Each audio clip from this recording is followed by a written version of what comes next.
नमस्कार दोस्तों, श्रीमद् भागवत गीता एक ऐसा ग्रंथ है जो कि आपको जिंदगी में जो कुछ भी चाहिए वह आप भगवत गीता के ज्ञान से हासिल कर पाएंगे। अगर आप इस वीडियो में भागवत गीता की बताई गई बातों को ठीक से सुनकर और समझकर अपने जीवन में अपना लेंगे तो आपकी हर इच्छा पूरी होगी। दोस्तों, आपका हर दुख दूर होगा, हर मुश्किल आसान हो जाएगी। भागवत गीता का जो ज्ञान है वह अमृत से भरा हुआ है। इस कलयुग में जो ये ज्ञान हासिल करेगा उसकी सारी दुख दूर हो जाएगी। दोस्तों, ये गीता का अमृत ज्ञान इंसान के मरे हुए मन में और जीवन में एक नई जान डाल देता है। इस पवित्र ग्रंथ को मैंने तब तक नहीं पढ़ी थी जब तक मुझे ज्ञात नहीं हुआ कि हम सभी मनुष्य तो मात्र आत्माएं हैं।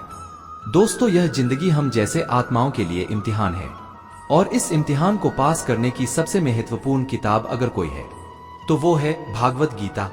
दोस्तों, अर्ष ग्रंथ में 18 अध्याय है और ये संस्कृत में परमात्मा द्वारा दी गई थी। समय के साथ संस्कृत मनुष्य के अहम हिस्से से दूर हो गया और जिससे ये ज्ञान भी मनुष्य से दूर होती चली गई। लेकिन मित्रों, समय समय पर भागवत गीता का साधारण अक्षरों में अनुवाद किया गया ताकि भागवत गीता का अनमोल ज्ञान जो हर किसी पीढ़ी के हर व्यक्ति को जानना जरूरी है, ताकि व्यक्ति कभी भी अपने लाइफ में निराश ना हो और उचित निर्णय लेने के काबिल हो सके। जीवन में सफल व्यक्ति कौन है? जीवन में सफल व्यक्ति वह है जो अपना एक लक्ष्य निर्धारित करता है और उसे हासिल करने के लिए दिन रात मेहनत करते रहता है।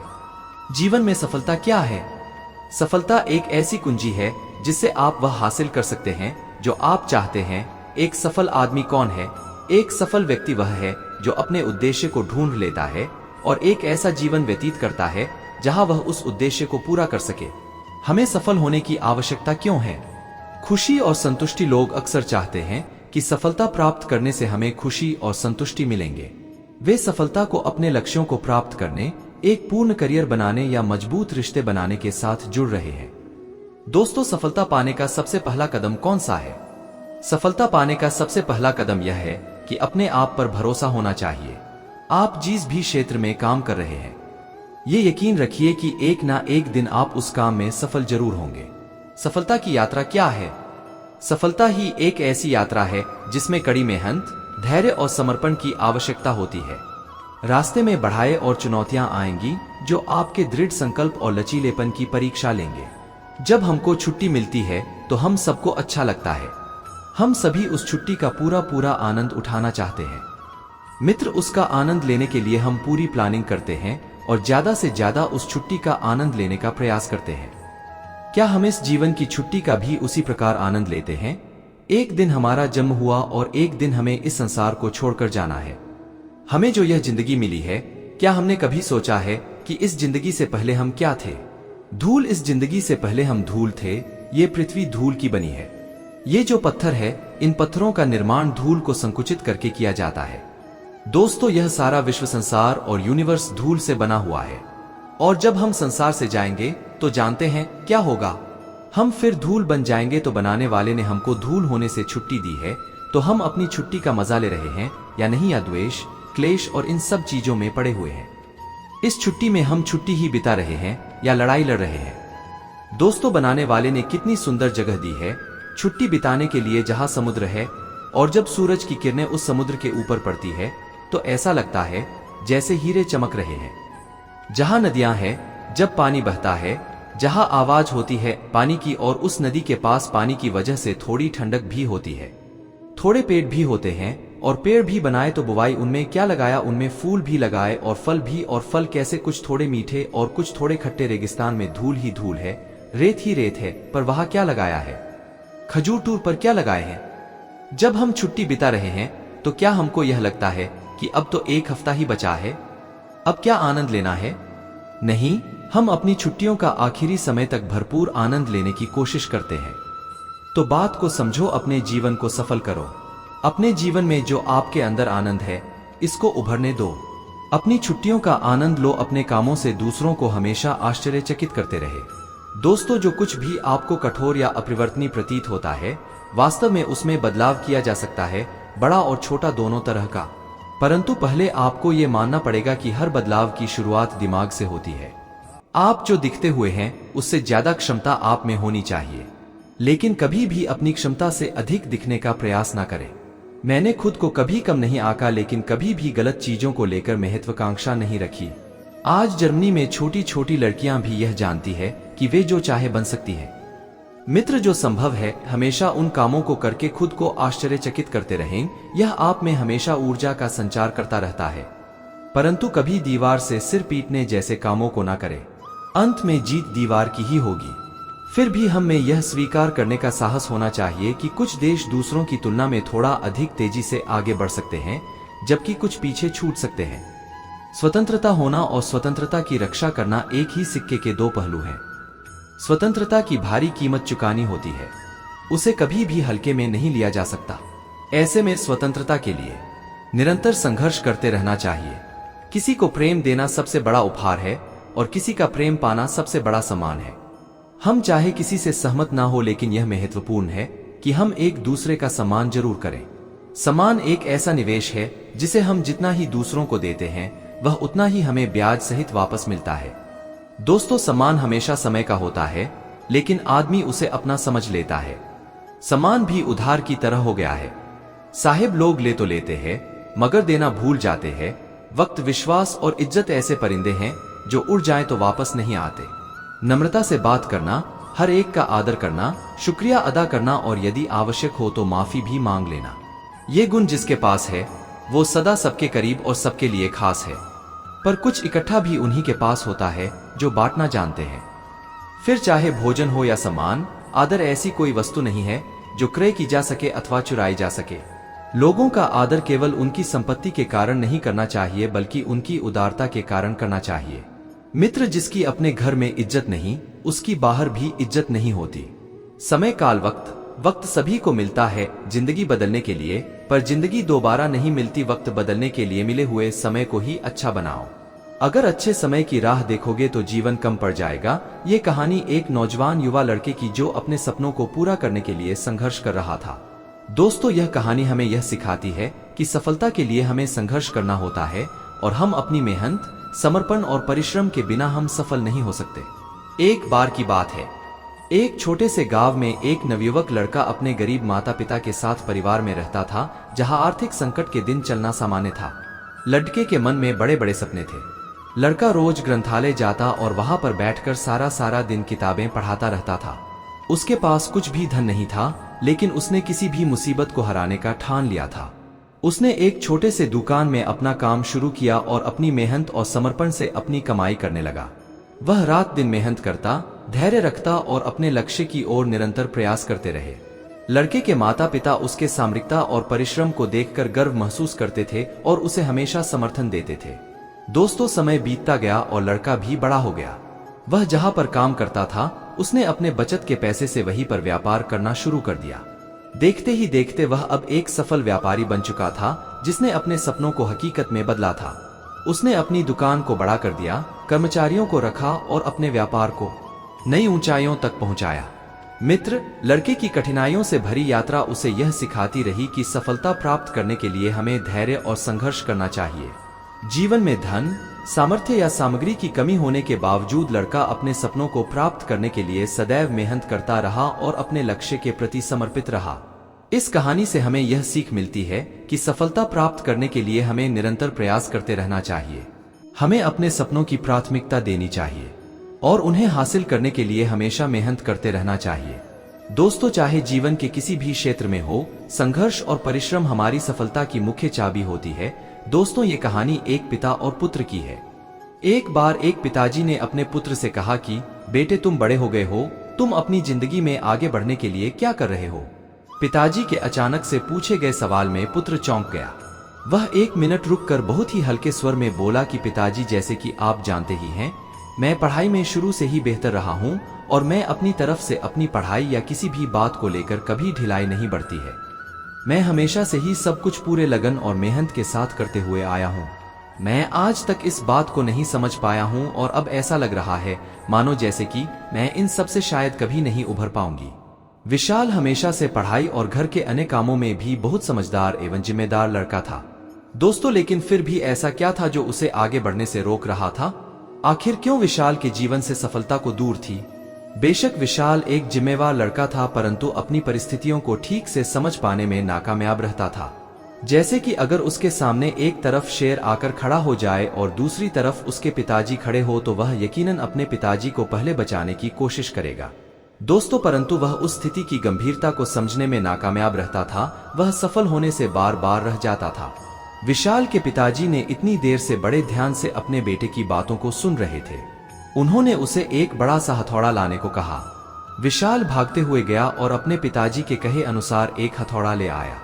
फिर उसके पिताजी ने उसके सामने 3 वस्तुएं रख दी। जो सबसे पहले वाली वस्तु थी वह एक चमड़े की बोल थी, दूसरी वस्तु कपड़े की बोल थी और तीसरी व सबसे आखिरी वाली साधारण बोल थी। उसके पिताजी ने पूरी जान लगाकर तीनों बोल पर वार करने को कहा और उसने ठीक वैसे ही किया। जैसे ही उसने पहली बोल पर वार किया तो वह थोड़ी सी टूट गई। उसने जब कपड़े वाली बॉल पर वार किया तो वह थोड़ी सी फटकर एक दूसरे से अलग हो गई। फिर उसने तीसरी बॉल पर भी उतनी ही तेज से वार किया तो ना वह टूटी ना फटी, बस उछलकर दूर जा गिरी और उसके बाद भी उछलती ही रही। दोस्तों, अब विशाल के पिताजी ने पूछा कि अब समझ में आया कि तुम्हें क्या करना चाहिए। फिर उन्होंने विशाल को समझाया कि बेटे, परिस्थितियां सब पर लगभग एक जैसा ही वार करती हैं, परंतु कुछ ऐसे लोग होते हैं जो उन परिस्थितियों से उलझकर टूट जाते हैं। कुछ तो उन परिस्थितियों पर पूरे बिखर जाते हैं, परंतु कुछ ऐसे लोग होते हैं जो उन परिस्थितियों की वार का फायदा उठाते हुए खुद को इतना ऊंचा कर लेते हैं कि फिर उन्हें रोक पाना मुमकिन ही नहीं होता है। तो तुम भी ठीक हो वैसा ही करो। अपनी परिस्थितियों को समझो, उन्हें वार करने दो और फिर उनकी वार का फायदा कुछ इस तरह से उठाओ कि तुम उससे उभर पाओ। लेकिन इन सब से निपटने के लिए एक चीज जो सबसे ज्यादा महत्व रखती है वह ये कि तुम अपने दिमाग को शांत रखो और फिर तुम देखो कि सब कुछ आसान कितना हो जाएगा। तुम्हारे लिए अपने पिताजी के बातों को सुनकर अब विशाल को अच्छे से समझ आ गया था कि उसे क्या करना चाहिए और उसने अपने पिताजी से वादा किया कि वह अब उसी प्रकार हर परिस्थिति से निपटने की कोशिश करेगा जैसा उन्होंने समझाया था। यह सुनकर विशाल के पिताजी ने विशाल को गले से लगा लिया और उसे ढेर सारा आशीर्वाद दिया और उसके जीवन की हर परिस्थितियों में विजय होने की कामना भी करी। दोस्तों, अब यह हमारे ऊपर निर्भर करता है कि हम किस समस्या को किस तरह से देखते हैं। जब संघर्ष का समय आता है तो वह समस्या किसी को बहुत बड़ी लगती है तो किसी के लिए वह समस्या एक अवसर बन जाती है।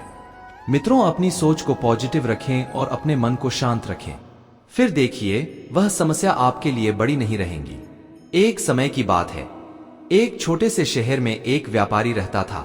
उसका नाम राज था। राज के पास कोई बड़ा व्यापार नहीं था, लेकिन वह बहुत मेहनती था। उसका सपना था कि एक दिन वह एक सफल व्यापारी बने। राज ने कई सालों तक एक नौकरी किया, लेकिन उसका मन उस नौकरी में नहीं लगा। उसकी रुचि में व्यापार में थी। वह हमेशा सोचता था कि उसे क्या करना चाहिए ताकि वह अपने सपनों को पूरा कर सके। एक दिन राज ने यह निर्णय लिया कि वह अपना व्यापार शुरू करेगा। उसने अपने बचत के पैसों का इस्तेमाल करके एक छोटी सी दुकान खरीदी और उसमें सामान बेचना शुरू कर दिया। पहले कुछ महीनों में राज का व्यापार थोड़ा उछल कूद कर चला, लेकिन जल्द ही उसे अपने कस्टमर बनाने का समय आ गया। राज ने खुद को सीखते बढ़ते हुए प्रौद्योगिकी का उपयोग ग्राहकों की आवश्यकताओं को समझने में बिता दिया। इसके परिणाम स्वरूप ही उसकी दुकान का नाम शीघ्र ही लोकप्रियता में आ गया और लोग उसकी सेवाओं की प्रशंसा करने लगे। राज्य के व्यापार में सफलता की लहर आई और उसका व्यापार धीरे धीरे बढ़ने लगा। उसने दूसरी दुकान खोली और अपने व्यापार का विस्तार किया। राज की सफलता का राज है उसकी मेहनत, समर्पण और आत्मविश्वास था। वह कभी नहीं हारा, हमेशा अपने लक्ष्य की ओर बढ़ते गया। दोस्तों, वह अपने संगठन को विकसित करने के लिए नए आइडिया पर काम किया और नई बाजारों में उत्पादों की पेशकश की। आज राज्य एक सफल व्यापारी के रूप में पहचाना जाता है। उसकी कहानी और उसकी सफलता दूसरों को मोटिवेट करने के लिए एक मिसाल के रूप में साझा की जाती है। राज ने सिद्ध किया कि मेहनत, आत्मविश्वास और निरंतर प्रयास ही सफलता की कुंजी होती है। एक गांव में एक नौजवान युवक रहता था। उसका नाम विजय था। विजय बचपन से ही कमजोर था और इसी की वजह से उसे गांव के लोगों में हमेशा हास्य का पात्र बनना पड़ता था। अपनी कमजोरी के कारण विजय अपना आत्मविश्वास खो बैठा था और उसकी पढ़ाई, खेल कूद या अन्य किसी क्षेत्र में सफलता हासिल करने की कोशिश बार बार नाकामयाब हो जाती थी। दिन एक बहुत ही ज्ञानी पुरुष विजय के पास आए और उसे देखकर समझ गए कि विजय के पास अद्भुत क्षमताएं हैं। दोस्तों, एक गुरु ने विजय को प्रेरित किया और उसे अपनी कमजोरी को स्वीकार करने की सीख दी। उस ज्ञानी पुरुष ने विजय को बताया कि हर कोई कमजोरी रखता है, लेकिन महत्वपूर्ण यह है कि हम इसे कैसे स्वीकार करते हैं और इससे अपना फायदा कैसे उठाता है। विजय ने गुरु के उपदेश को मान्यता दी और अपनी क्षमताओं का उपयोग करने लगा। धीरे धीरे उसने अपनी कमजोरी को हराया और खुद को विजयी साबित किया। वह मार्शल आर्ट्स में अद्भुत कामयाबी हासिल किया और उसकी पढ़ाई में भी सुधार हुआ। उसने अपने जीवन में सफलता की छोटी छूली। इस कहानी से हमें यह शिक्षा मिली कि हमारी कमजोरियां हमारी योग्यता को कम नहीं कर सकती। हमें अपनी कमजोरियां स्वीकार करनी चाहिए, लेकिन हमें उनका इस्तेमाल करना चाहिए ताकि हम खुद को सशक्त बना सके। हमारे अंदर छिपी हुई क्षमताओं को पहचानना और उन्हें सही दिशा में उपयोग करना हमें सफलता तक पहुंचा सकता है। यह कहानी हमें यह भी सिखाती है कि हमें हमेशा अपने सपनों की पूर्ति के लिए अपनी क्षमताओं का उपयोग करके आगे बढ़ना चाहिए। दोस्तों, किसी से गुस्सा होने का मतलब यह है कि आप उसे अपनी भावनाओं की बागडोर थमा रहे हैं, और लंबे समय में अक्सर अपने जीवन की गुणवत्ता भी यह नीरी मूर्खता है। जब नकारात्मकता सताए तो कहें, मैं जिम्मेदार हूं है।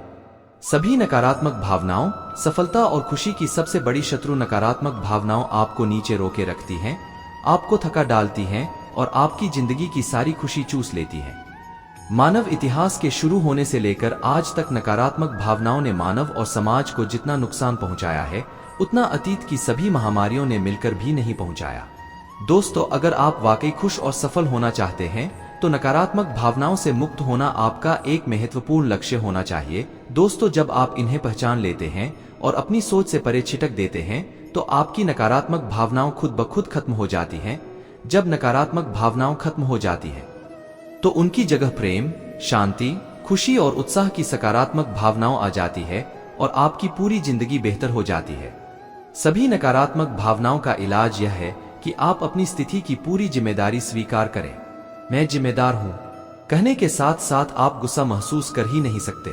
जिम्मेदारी स्वीकार करने भर से ही आपकी हर नकारात्मक भावना खत्म हो जाती है। कल्पना करें, आप नकारात्मक भावनाओं से पूरी तरह आजाद हो सकते हैं और जिंदगी की बागडोर अपने हाथ में थाम सकते हैं। दोस्तों, हम लोग कुत्ते के समान दूसरों को फॉलो करने में लग जाते हैं। अगर आपका मित्र डॉक्टर है तो आप वही बनना चाहते हैं, भले ही उसमें आपकी कोई रुचि हो या ना हो। ऐसा करके हम अपनी प्रतिभा को खो बैठते हैं और जिंदगी भर संघर्ष करते रहते हैं। हमें सफलता मिलती नहीं, इसलिए कभी दूसरों को फॉलो मत कीजिए। अपना लक्ष्य खुद बनाइए और उसके पीछे पूरी लगन से लग जाइए। दोस्तों, राधा कृष्ण का मिलन तो बस एक बहाना था। दुनिया को तो प्यार का सही मतलब जो समझाना था। मित्र राधा के सच्चे प्रेम का यह इनाम है। कान्हा से पहले लोग लेते राधा का नाम है। प्रेम और आस्था दोनों पर किसी का जोर नहीं। ये मन जहां लग जाए वही ईश्वर नजर आता है। प्रेम एक ऐसा अनुभव है जो मनुष्य को कभी परास्त नहीं होने देता, और घृणा एक ऐसा अनुभव है दोस्तों जो मनुष्य को कभी जीतने नहीं देता। इंसान का मुश्किल वक्त उसके लिए एक दर्पण की तरह होता है जो हमारी क्षमताओं का दर्शन हमें करवाता है। इस पूरे ब्रह्मांड में ऐसी कोई ताकत नहीं जो इंसान की अच्छाइयों की पूर्ति करे, क्योंकि इंसान की अच्छाइयां एक समुद्र के समान होती है जिसे कभी भी भरा नहीं जा सकता। अगर आप जीवन में असफल होते हैं तो आपको दोबारा प्रयास करने में कभी नहीं घबराना चाहिए, क्योंकि जब आप दोबारा प्रयास करते हैं तो आपकी शुरुआत शून्य से नहीं बल्कि आपके अनुभव से होती है। इस संसार में मनुष्य किसी भी रूप में बड़ा नहीं होता, बल्कि मनुष्य के पीछे जो ताकत खड़ी होती है वो ज्यादा बड़ी होती है। दोस्तों, जिस प्रकार व्यक्ति के पास संतुष्टि नहीं है, उसे कितना भी मिल जाए वे असंतुष्ट ही रहेगा। स्वार्थ में रिश्ते बनाने की कितनी भी कोशिश करें, अहंकार मत कर किसी को कुछ भी देकर, क्या पता तू दे रहा है या पिछले जन्म का कर्जा चुका रहा है। जब हम स्वयं जीवन के शिल्पकार हैं तो चलो हम अपनी मुश्किलों को हराते हैं, जीवन में मुस्कुराते हैं। दोस्तों, जो मन को नियंत्रित नहीं करते उनके लिए वह शत्रु के समान कार्य करता है। उससे मत डरो जो वास्तविक नहीं है, ना कभी था ना कभी होगा। जो वास्तविक है वो हमेशा था और उसे कभी नष्ट नहीं किया जा सकता। श्री कृष्ण ने दुष्टों को भी अपनी गलती सुधारने का मौका दिया, क्योंकि वो किसी मनुष्य को नहीं उसके अंदर की बुराई को मारना चाहते थे। शब्द उतने ही बाहर निकालने चाहिए जिन्हें वापस भी लेना पड़े तो खुद को तकलीफ ना हो। दोस्तों, जीवन में कभी भी किसी से अपनी तुलना मत कीजिए। आप जैसे है सर्वश्रेष्ठ है। बड़प्पन वह गुण है जो पद से नहीं संस्कारों से प्राप्त होता है। परायों को अपना बनाना उतना मुश्किल नहीं जितना अपनों को अपना बनाए रखना होता है। दोस्तों, हमेशा छोटी छोटी गलतियों से बचने की कोशिश किया करो, क्योंकि इंसान पहाड़ों से नहीं पत्थरों से ठोकर खाता है। रिश्तों को निभाने के लिए वक्त निकली, ये कहीं ऐसा ना हो जब आपके पास वक्त हो तो रिश्ता ही ना बचे। वक्त और अपेक्षा बदलते ही सबके असली चेहरे सामने आ जाते हैं, या फिर हमें कुछ कमी आ जाती है, या वो अभिनय अच्छा कर लेते हैं। दोस्तों, जहां एक निराश मनुष्य किसी भी कार्य में उसका दुष्परिणाम खोज लेता है, वही जिज्ञासु और आशावादी मनुष्य हर मुश्किल कार्य में भी एक अवसर खोज लेता है। किसान की भी क्या मजबूरी है, यहाँ उसकी छत टपकती है, फिर भी बरसात की दुआ भगवान से करता है। घमंड में डूबे मनुष्य को ना तो स्वयं की चुप दिखाई देती है और ना दूसरों की कोई बात अच्छी लगती है। हमारे जीवन का सबसे बड़ा सौभाग्य यह है कि जब हम रूठ जाए तो हमें मनाने वाला भी कोई होना चाहिए। पीड़ा तब होती है जब स्वयं को चोट लगती है, वरना दूसरों का तो सिर्फ खून ही नजर आता है, उनकी पीड़ा नहीं। अपने शत्रु को मौन बैठा देखकर शांत रहना मूर्खता की पराकाष्ठा होगी, जो प्राप्त नहीं हो पाता है। बस यही याद रह जाता है, वरना बाकी देती तो बहुत कुछ है ये जिंदगी हमें। मित्र, संसार को समझने से पहले स्वयं को कठोर कर लो, नहीं तो यह संसार कुचल कर रख देगा। आपकी हिम्मत को सुगंध से हमारे कपड़ों को महकाना कोई बड़ी बात नहीं है। आनंद तो तब आएगा जब आपके आचरण से सुगंध आए। कथन तो मैं भी साधारण ही करता हूँ, बस समझने वाले इसे असाधारण बना देते हैं। सूरज कितना भी तेज हो, कभी महासागर को सुखा नहीं सकता, उसी तरह आशा का सागर किसी एक असफलता से खाली नहीं हो सकता। दोस्तों, किसी पर भी पक्का विश्वास नहीं करना चाहिए, क्योंकि नमक और शक्कर का रंग हमेशा एक जैसा होता है। इस दुनिया में अक्सर लोग किसी को याद करके भूल जाते हैं, लेकिन उसका हिसाब लगाना भी नहीं भूलते। किसी ने भगवान से पूछा कि तुम्हारे सबसे करीब कौन है। दोस्तों, भगवान श्री कृष्ण ने कहा है कि मनुष्य जिसके पास बदला लेने की शक्ति हो और फिर भी उसने किसी को माफ कर दिया। इस दुनिया में मैंने अपने काम से काम रखने वाले लोगों को भी देखा है, और मैंने लोगों को बदलते नहीं बेनकाब होते हुए देखा है। मुझे आकाश में ऊंचा उतना तो सीखना है, चाहे कितनी बार भी जमीन पर गिरना पड़े, और अगर मेरी ख्वाब पूरा करना है तो चाहे स्वयं से भी क्यों ना लड़ना पड़े। हमारे जीवन ऊंचा उड़ने में कोई भी खामी नहीं है। दोस्तों, अपनी संतान के मुख पे खुशियां लाते लाते माँ बाप के चेहरे पर झुर्रियां भर आती है। न जाने भगवान मेरी ये कैसी परीक्षा लेता है। कठिनाइयां भी सख्त है और मुझे कभी असफल भी होने नहीं देता। क्या बताऊं आपको, कल रात मेरी जिंदगी मेरे ख्वाबों में आई थी और कहा कब तक दौड़ेगा किसी दूसरे के पीछे। अब से स्वयं के रास्ते चल। हमारी जिंदगी का सबसे बड़ा इस्तेमाल ऐसे कार्य से लगाना है जो इस जीवन के बाद भी दूसरे के लिए काम आता रहे। इस संसार में सभी लोगों का मृत्यु अटल है, पर वास्तव में सभी लोग अपना जीवन जीते ही नहीं है। मनुष्य कहता है जीवन मिला है अपने तरीके से जीने के लिए, लेकिन वही मनुष्य सुबह होते ही किसी और के रास्तों से जीने चला जाता है। एक नदी एक पर्वत को बीच से काटने की ताकत रखती है, लेकिन वो पर्वत को अपने द्वारा किए गए लगातार परिश्रम से ही सफल हो पाती है। परिश्रम करते रहो, जीवन आज नहीं तो कल तुझे अवसर जरूर देगा। उन्होंने हमें पढ़ करके इस तरह रख दिया, एक कोने में, जैसे कई लोग पुराने किताबों को रख देते हैं। दोस्तों, इस संसार में अपनी पहचान स्वयं देनी पड़े तो समझ लेना आपकी मंजिल अभी भी दूर है। इस जीवन में आप तब तक नहीं पराजित हो सकते जब तक आप अपने प्रयास करना नहीं छोड़ देते। कठिनाइयों ने जो सबक मुझे सिखाया है, वो सबक एक एक शब्द मुझे हमेशा याद रहते हैं। दोस्तों, अगर आप कामयाब नहीं हो पा रहे हैं तो आपको जरूरत है अपने स्वभाव को बदलने की। हमारे जीवन में बुरे मनुष्य हमेशा अच्छा सबक सीखा कर जाते हैं। हमें हमारा रास्ता भी सही चुनना चाहिए, क्योंकि अभी हमारी इच्छित लक्ष्य रास्तों में ही मिल जाते हैं। सफल होने में आनंद ही तब है जब सारी दुनिया आपको असफल करने पर जुटी हो। दोस्तों, अपने जीवन में आई हुई असफलताओं से तजुर्बा प्राप्त करें जो आपको आगे जाकर मदद करेगा। हमारे जीवन का आनंद लेने के लिए सबसे जरूरी बात यह है कि आप सदा खुश रहे और अपने धैर्य की तरफ अग्रसर रहे। हमारे जीवन में हर रिश्ते का नाम हो या आवश्यक तो नहीं, कुछ नामहीन रिश्ते हमारे रुके हुए जीवन को नहीं जान दे जाते हैं। दोस्तों, हमारे जीवन में हमारे अवगुण बताने वाले कई लोग मिलेंगे, परंतु अवगुण में छिपे सद्गुण को ढूंढने वाला कोई एक ही मिलेगा। हमें किसी भी व्यक्ति को कभी भी कम नहीं आंकना चाहिए, क्योंकि ठहरे हुए जलाशय अक्सर ही गहरे हुआ करते हैं। मित्र, जैसे जैसे मेरी आयु गुजरती रही, मुझे अनुभव होने लगा कि मेरे माँ बाप हर किसी चीज के बारे में बिल्कुल सही कहते थे। हमारा जीवन हर आनंद लेने के लिए है, पर हम उसे आने वाली कठिनाइयों के बारे में विचार करते हुए व्यतीत कर देते हैं। दोस्तों, अगर हम अपने जीवन में किसी से कोई आशा नहीं रखते तो हमें संकट की कोई जगह भी नहीं होती।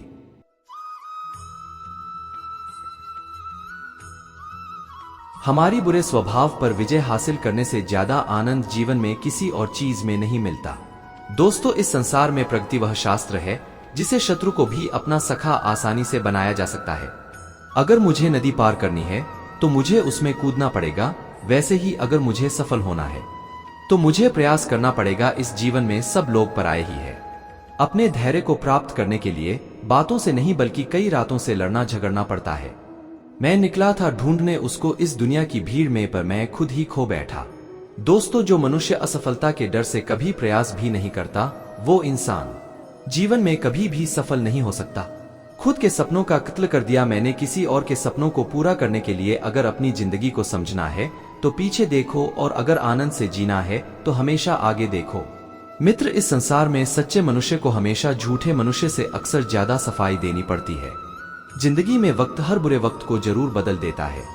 जीवन में जो पैसे से भी मिल ना सके, कुछ ऐसा शौक मैं रखता हूँ जिंदगी की हर कठिनाइयों के लिए अपने आप को हमेशा तैयार रखता हूँ। दोस्तों, हमारी जिंदगी में कभी कभी हम किसी को अपना सब कुछ बना लेते हैं, मगर हम उनके लिए कुछ भी नहीं होते। गर्व न करना कभी अपनी जिंदगी में। किस्मत हमेशा बदलती रहती है, आईना वही रहता है, बस उसमें आकृति बदलती रहती है। मैं चलने की कोशिश कर रहा हूँ उस कठोर रास्ते पर जीस, पर मेरी जिंदगी मुझे ले जाना चाहती है। जिंदगी में जरा सा पागलपन अपने सपने पूरे करने के लिए होना बहुत आवश्यक है। जिनको तैरना ही मैंने सिखाया है, वही आज मुझे डुबाने की कोशिश कर रही है। इस जिंदगी में हमेशा एक बात याद रखना, मित्रता और आशीर्वाद से बस अपना मन साफ रखना। सुकून ढूंढ रहा हूँ आजकल। वैसे तो जिंदगी ने खुशियां तो बहुत दी है इस जीवन में। मुझे बहुत कुछ पढ़ना है, कुछ अच्छी किताबें, कुछ लोग, कुछ आंखें, महासागर जैसी। इस विश्व में हम कागज की नींव लिए आगे चल रहे हैं। दोस्तों, हमेशा याद रखना, अपने जीवन में अच्छे समय को देखने के लिए बुरे समय को भी झेलना पड़ता है। मुझे मित्रता करनी है इस समय के साथ। मैंने देखा है ये अच्छे अच्छों को पूरा बदल देती है। हर कोई चिंतित है मेरे ज्यादा बोलने से, और मैं चिंतित हूँ अपने अंदर के निष्पत्ता से। जब तक जीना ना सीखा देती है ये जिंदगी, आपको मरने भी नहीं देती। अगर जीवन में किसी की उम्मीद ना हो तो बड़ी से बड़ी कठिनाइयां भी छोटी सी लगती है। जिंदगी में सफलता हाथों की लकीरों से नहीं, बल्कि माथे के पसीने से यानी परिश्रम से मिलती है। मेरी जिंदगी एक चक्रव्यूह है और मैं उसका अर्जुन। मेरा पूरा जीवन एक बड़ी कहानी है और उसमें ऐसे हजारों पन्ने हैं जो मैंने अभी तक नहीं पढ़े हैं। दोस्तों, कुछ करने की शुरुआत जीवन में ख्वाब देखने से ही शुरू होती है और वो ख्वाब पूरे करने पर खत्म।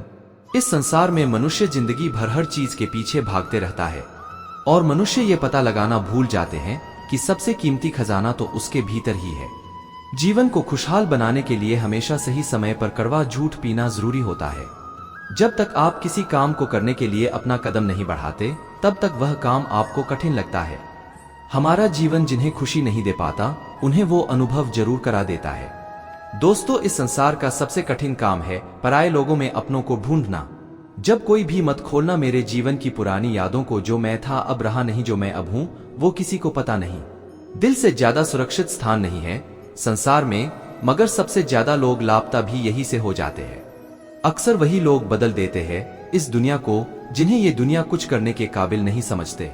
दोस्तों, जब मनुष्य के जीवन में हालत बिगड़ जाते हैं तो कुछ लोग बहुत टूट जाते हैं और कुछ लोग रिकॉर्ड तोड़ देते हैं। जो मुझे रोज मिलते हैं वो मुझे जानते नहीं, और जो मुझे जानते हैं वो मुझे रोज मिलते नहीं। अपनी मुसीबतों का कारण किसी दूसरों को मानने से आपकी मुसीबतें कभी कम नहीं हो सकती। मित्र, अगर आप खुद को जिंदा मनुष्य समझते हो तो हमेशा गलत का प्रतिकार करना सीखो, क्योंकि सागर की लहरों के साथ लाशें बहा करती हैं। कुशल तैराक नहीं, जीवन में सदा काम करते रहने की आदत ही को सफल इंसान बना सकती है। जीवन के कुछ अच्छे पल आप अपने और अपनों के साथ गुजार लीजिए। क्या पता जीवन में होने वाली गलतियों का उद्देश्य आपको बिगड़ना नहीं सुधारना होता है। यह जीवन के मायने हमें असली संसार के अनुभव से खिलाती है। जब आप अपने जीवन से चारों ओर से हताश और निराश हो, दोस्तों, जब दुखों ने आपको हर जगह से घेर रखा हो, तब आप सच्चे मन में श्री कृष्ण जी के नाम का दीपक जलाना और अपना सब हाल श्री कृष्ण को सुना देना। श्री कृष्ण स्वयं आपके सब दुख हरने आएंगे। मनुष्य अपने सच्चे हृदय से जो दान दे सकता है वे अपने हाथों से नहीं दे सकता, और मौन रहकर हम जो कह सकते हैं वे हम अपने शब्दों से नहीं कह सकते। श्री कृष्ण अपने सच्चे भक्तों पे हर घड़ी नजर रखते हैं। प्राचीन समय की बात है, एक राज्य में एक राजा राज करता था। उसका राज्य खुशहाल था, धन धान्य की कोई कमी नहीं थी। राजा और प्रजा खुशी खुशी अपना जीवन यापन कर रहे थे। एक वर्ष उस राज्य में भयंकर अकाल पड़ा। पानी की कमी से फसलें सूख गया। ऐसी स्थिति में किसान राजा को लगा नहीं दे पाए। लगान प्राप्त न होने के कारण राजस्व में कमी आ गई और राजकोष खाली होने लगा। ये देख राजा चिंता में पड़ गया। हर समय वह सोचता रहता कि राज्य का खर्चा कैसे चलेगा। अकाल का समय निकल गया, स्थिति सामान्य हो गई, किंतु राजा के मन में चिंता घर कर गई। दोस्तों, हर समय उसके दिमाग में यही रहता कि राज्य में पुनः अकाल पड़ गया तो क्या होगा। इसके अतिरिक्त भी अन्य चिंताएं उसे घेरने लगी। पड़ोसी राज्य का भय, मित्रों का षड्यंत्र जैसी कई चिंताओं ने उसकी भूख, प्यास और रातों की नींद छीन ली थी। वो अपनी इस हालत से परेशान था, किंतु जब भी वह राजमहल में राजमहल के मालिक को देखता तो आश्चर्य में पड़ जाता। दिन भर मेहनत करने के बाद वह रुकी सूखी रोटी ही खाता और पेड़ के नीचे मजे से सोता। कई बार राजा को उससे जलन होने लगती। एक दिन उसके राज दरबार में एक सिद्ध साधु पधारे। राजा ने अपनी समस्याएं साधु को बताई और उसे दूर करने का सुझाव मांगा। साधु राजा की समस्या अच्छी तरह से समझ गए। बोले, राजन, तुम्हारी चिंता की जड़ राजपाट है। अपना राजपाट पुत्र को देकर चिंता मुक्त हो जाओ। वह अबोध बालक राजपाट कैसे संभालेगा? साधु बोले, तो फिर ऐसा करो कि अपनी चिंता का भार तुम मुझे सौंप दो। राजा तैयार हो गया और उसने अपना राजपाट साधु को सौंप दिया। इसके बाद साधु ने पूछा, अब तुम क्या करोगे? राजा बोला, सोचता हूं कि अब कोई व्यवसाय कर लूं, लेकिन उसके लिए धन की व्यवस्था कैसे करोगे? अब तो राजपाट मेरा है, राजकोष के धन पर भी मेरा अधिकार है।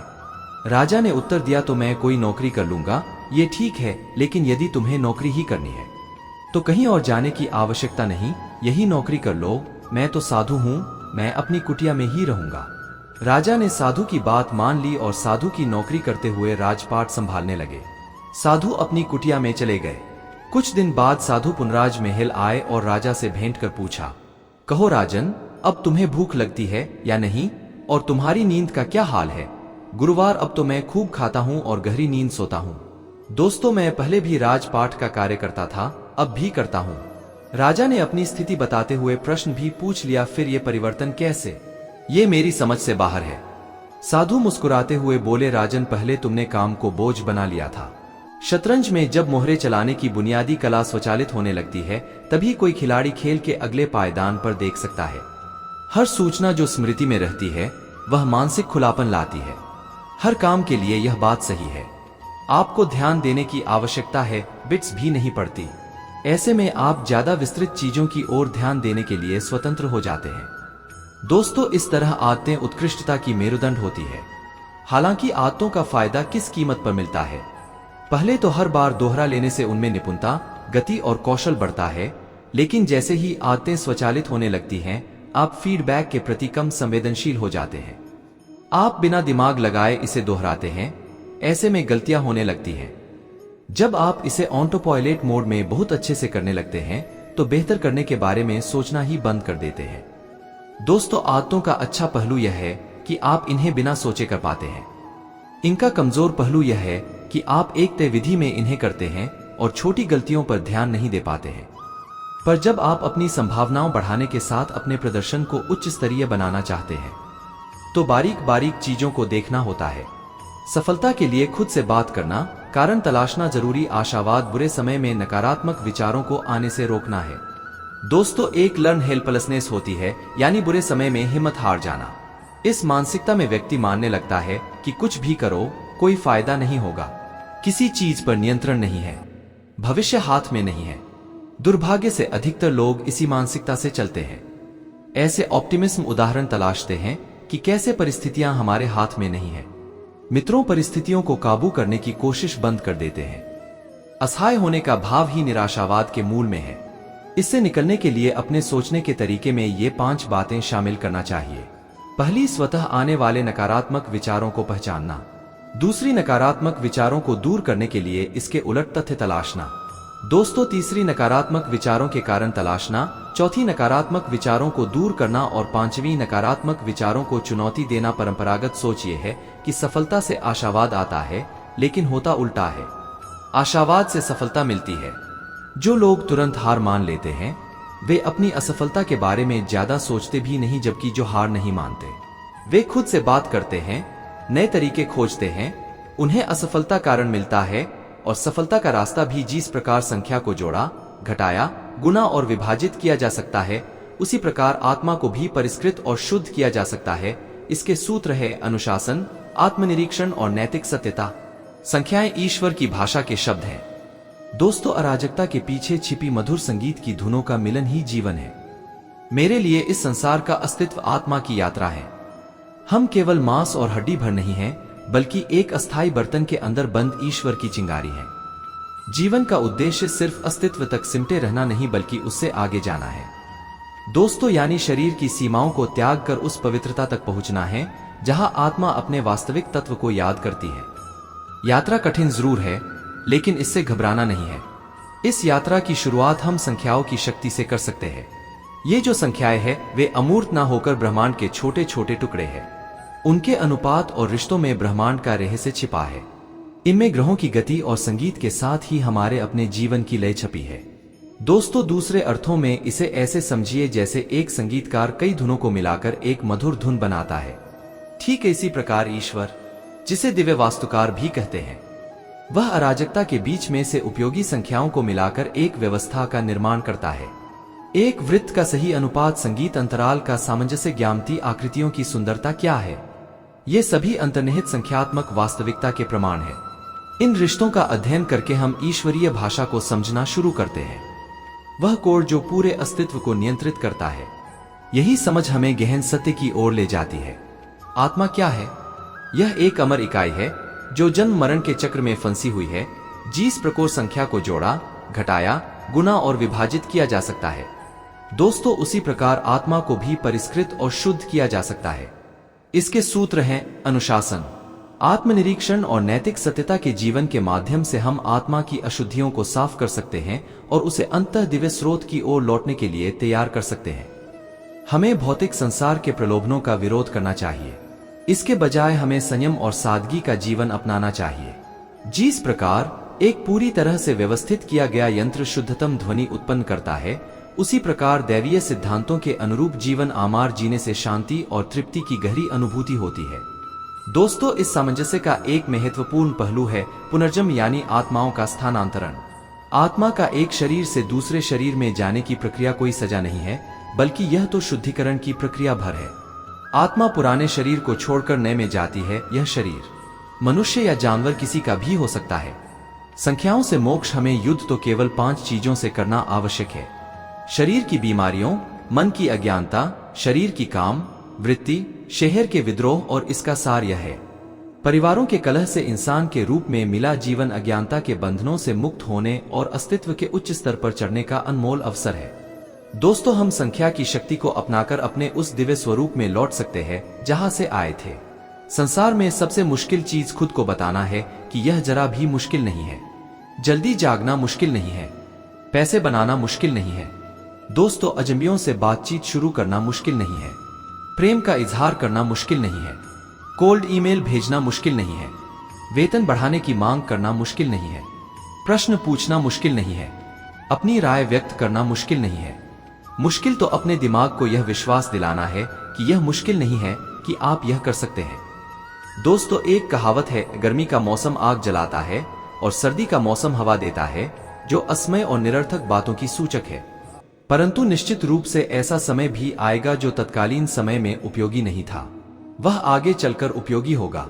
मैं आपसे कह रहा हूं कि पूरे धैर्य से उचित क्षण आने की प्रतीक्षा करें, भले ही इसे काम कहा जाता हो। कुछ नौकरियां हम दिखने में बहुत अच्छी और आलीशान लगती हैं और कुछ काम सामान्य तथा अर्चक जान पड़ते हैं। सभी चीजें एक सी हैं। दोस्तों, मनुष्य की प्रवृत्ति अपने लिए आलीशान दिखने वाली नौकरी चाहती है।